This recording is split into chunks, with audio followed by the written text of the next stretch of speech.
نوح علیہ السلام اللہ کے ایسے پیغمبر تھے جو تقریباً 950 سال زندہ رہے اور اللہ کی طرف لوگوں کو دعوت دی۔ اگر آپ کو پروفیٹ سیریز میں انٹرسٹ ہے تو پلیز میرے چینل کو سبسکرائب کر لیجئے۔ چلیے شروع کرتے ہیں۔ نوح علیہ السلام آدم علیہ السلام کی وفات کے تقریباً 1000 سال بعد تشریف لائے۔ آدم علیہ السلام کے بعد کی نسلیں بہت نیک تھیں، پر تقریباً 1000 سال بعد شیطان نے ان لوگوں کو بہکایا کہ کچھ نیک اور بزرگ لوگوں کو یاد رکھنے کے لیے ان کے بت بنا لو، تو لوگوں نے کچھ بزرگوں کو عزت دینے کے لیے ان کے بت بنا لیے۔ اس وقت تو بتوں کی پوجا نہیں ہوئی، پر کچھ نسلوں بعد کے لوگ آہستہ آہستہ ان بتوں کو پوجنے لگ گئے۔ کفر اور شرک عام ہو گیا اور ایک اللہ کی عبادت بند ہو گئی۔ تب اللہ نے دنیا میں نوح علیہ السلام کو بھیجا۔ اس وقت انسانوں کی عمریں زیادہ ہوتی تھیں اور نوح علیہ السلام کی عمر تقریباً 950 سال تھی۔ نوح علیہ السلام نے لوگوں کو اللہ کی طرف دعوت دی۔ سورہ نوح میں اللہ فرماتا ہے، یقیناً ہم نے نوح کو ان کی قوم کی طرف بھیجا کہ اپنی قوم کو ڈرا اور خبردار کر دو اس سے پہلے کہ ان کے پاس دردناک عذاب آئے۔ نوح علیہ السلام نے اپنی قوم سے فرمایا، اے میری قوم، میں تمہیں صاف صاف ڈرانے والا ہوں، تو تم اللہ کی عبادت کرو اور اس سے ڈرا کرو، اور میرا کہنا مانو تو وہ تمہارے گناہ بخش دے گا۔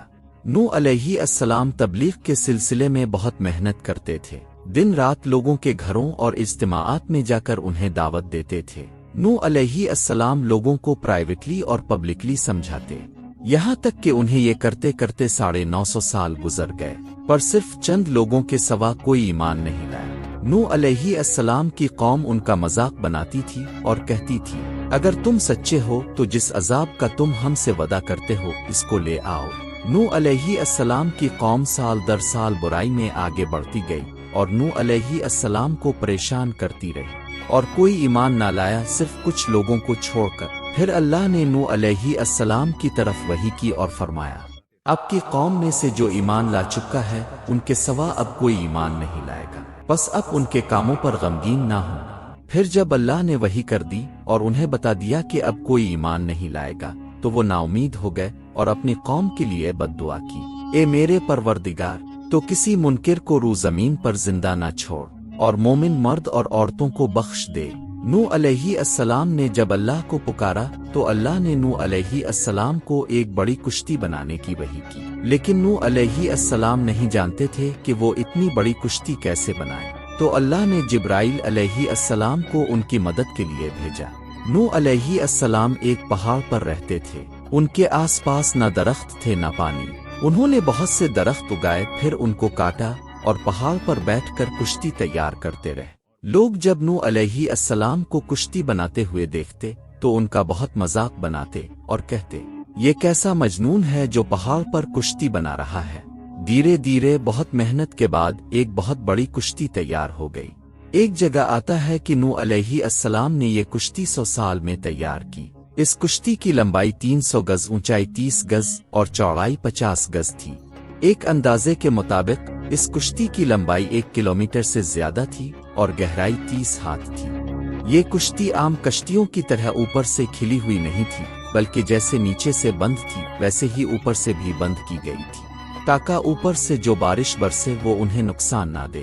اس کشتی کے 3 فلورز تھے اور ہر فلور میں ایک دروازہ تھا۔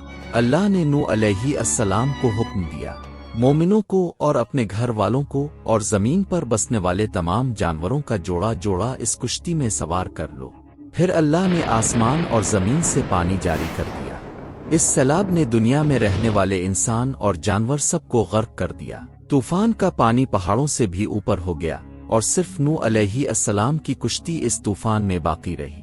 صرف وہی لوگ اور جانور بچے جو کشتی پر سوار تھے۔ اتنے بڑے نبی ہونے کے باوجود نوح علیہ السلام کا بیٹا کشتی پر نہ آیا۔